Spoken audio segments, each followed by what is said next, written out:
You know what? I recall all the times, of course, still, that I had in East St. Louis, Illinois, from the time I got kidnapped to all the people that I met, all the way to current. A lot of things I tried to put behind me, and some things um, was hurtful that I could never forget. Um, I'm gonna share about my children's birth.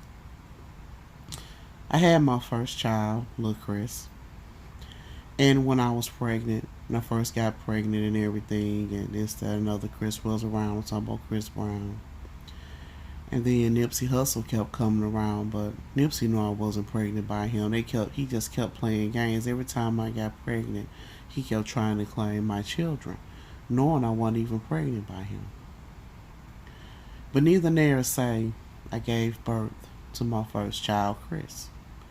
They took my baby out of my womb. This lady named Pat Jackson and Pat Fortner. She called herself Pat Jackson and Pat Simpson. That's the same person.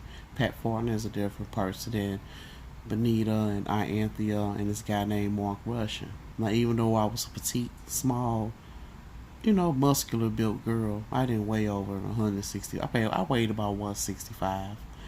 And he sat on me, and they took my baby out of my womb towards that I found in that other man that was part of my kidnapping when I was a little girl, that everybody thought was my father. The people that's in their group DO, they was part of my kidnapping as a child. That's how I ended up in East St. Louis in 1975. But I fought and I struggled to the point where I got myself together and I found my baby because I had threatened him. And I came out the door when he was trying to get in the car. And I went next door to the lady, Pat Fortner. She lived at 1257. I lived at 1255. Make a long story short, I had a hammer in my hand and was fighting her, but I didn't hit her with the hammer. But she had her son Steve, which was a friend of mine. He had my baby the whole time in the basement with him. All this is in the same day. Um, And Nipsey kept trying to make it seem, and his brother and them kept trying to make it seem like it was their baby, and they had put my baby in the car and I said, if y'all don't take my baby to the hospital, and I called the police and all this type of stuff, and we ended up going to the hospital. Then I had my second child, Dior. I was pregnant and everything. Chris Brown was there, and we were having sex. He kept saying, I feel like something, what in the world going on? And while we were having sex, Dior came out. And he was like, "What? Oh, you got your baby." He said, "Wait a minute, I need to pull." He kept trying to pull the umbilical cord up out of me, and I'm hollering, screaming. The baby had started hollering. It was like, "No, you got to cut it in. This, and that." That's how I had Dior. Then I had my third child, the one I was naming Ma Kayla. Okay. When I had her, I had went blind, and some people made me blind purposely. And Chris Brown didn't understand the seriousness of what's wrong with me.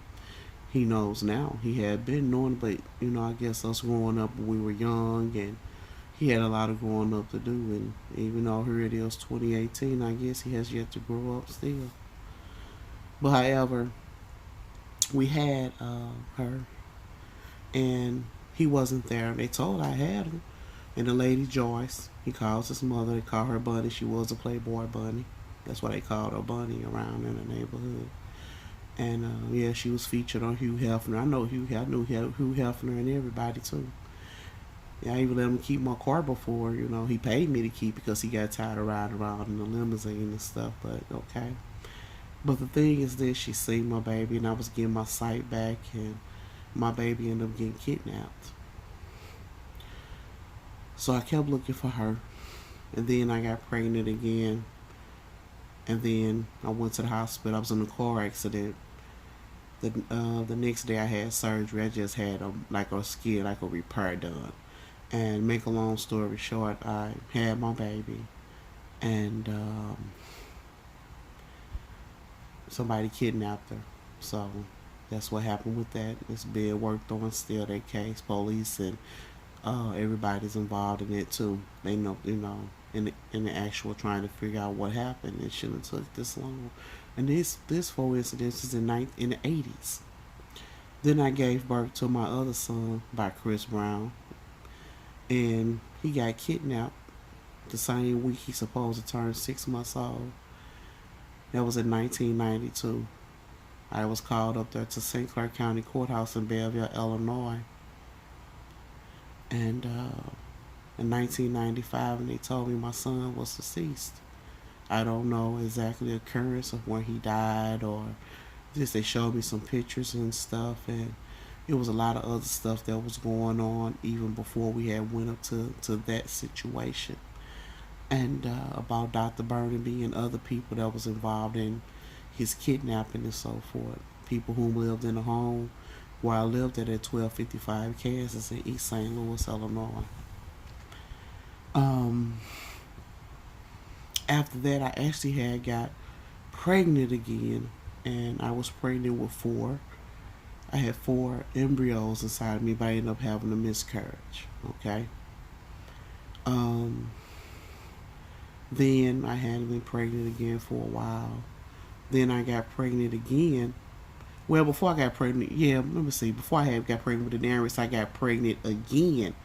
Like I had my daughter at Belleville Hospital like that August. I got pregnant again like that December, November, December, and I had a miscarriage like that February, March or something like that. That was December, yeah, and I had a miscarriage like February, March of '88. Then the other pregnancies had happened. However, then I had Jashira successfully, and she came home. So bad that they attempted to kidnap her too. I got her back. Then I had my daughter Michaela. They Nellie mom them had kidnapped her, and all this other stuff had happened. But I ended up getting her back, and it kept on. And Nellie them just did so much on the rapper Nellie. This doesn't make any sense whatsoever. It doesn't. All this stuff occurred in Illinois, in the county of St. Clair County, which consists of many villages and towns. And that's what had been going on. I don't understand why in the world it makes me think that he had a lot to do with this too, because of his actions and some of the things he have done towards our children. You know, I know he was young, but you would think things would have been different or a lot better. And every time somebody do something, he try to make it seem like it's me, but it's him. He just really just didn't give a fuck, for real. I had already told him we can get a divorce. He can be who he want to be. But he always try to find fault in me, and I love me because I'm a winner. You could never make me out to be something that I'm not. I am a God-loving child. I am not fearful of our Creator. I walk the straight line and narrow best I can without disrupting the laws of society. But I'd be darned if I be continue to let this stuff tear me and my family apart. God knows my heart, but he did not say you cannot protect you and your family. When harm has come your way, and you know you and your family have not inflicted or caused any problems towards anybody in their life, and that's me and my children's case right there. I'm a successful, smart woman. I have smart children. It's other kids I done helped and everything.